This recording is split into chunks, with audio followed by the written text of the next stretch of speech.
Pertandingan FIFA Matchday Juni tahun 2023 antara Timnas Indonesia vs Palestina berlangsung di Stadion Gelora Bung Tomo, GBT, Surabaya, Jawa Timur, Rabu, tanggal 14 Juni tahun 2023. Menghadapi Palestina, Timnas Indonesia harus tampil dengan daya juang yang tinggi. Ya, secara ranking FIFA, Palestina di atas dari Timnas Indonesia. Palestina saat ini menempati peringkat ke-93. Sementara Timnas Indonesia berada di posisi ke-149. Berikut 3 pemain kunci Timnas Indonesia kontra Palestina. Pertama ada Dendi Sulistiawan.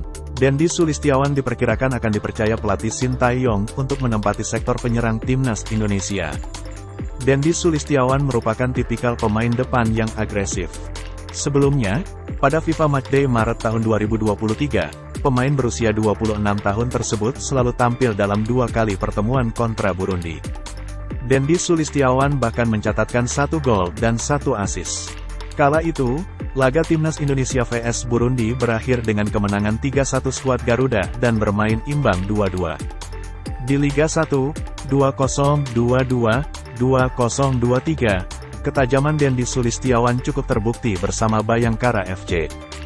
Dari 26 pertandingan, mantan pemain Persela Lamongan itu membukukan 9 gol dan 5 assist. Kedua, Mark Klok. Mark Klok tidak pernah absen dari panggilan Timnas Indonesia di era Sintayong. Kinerja Mark Klok sebagai jenderal lini tengah dibutuhkan oleh Sintayong. Sebelumnya, pada laga Timnas Indonesia vs Burundi, mantan pemain Persija Jakarta itu selalu bermain penuh. Dia juga tercatat menyumbang 1 assist saat pertandingan jilid kedua kontra Burundi yang berakhir imbang 2-2. Dan ketiga, Jordi Amat. Jordi Amat menjadi pemain yang vital di lini belakang Timnas Indonesia dengan ketangguhan dan pengalamannya. Selain itu, Jordi Amat yang mempunyai postur badan mencapai 185 cm bisa diandalkan Timnas Indonesia saat ada momen bola mati. Yang pasti peluang Jordi Amat untuk memenangkan duel udara dengan pemain Palestina lebih besar. Itu dibuktikan Jordi Amat ketika Timnas Indonesia menghadapi Burundi di laga jilid kedua.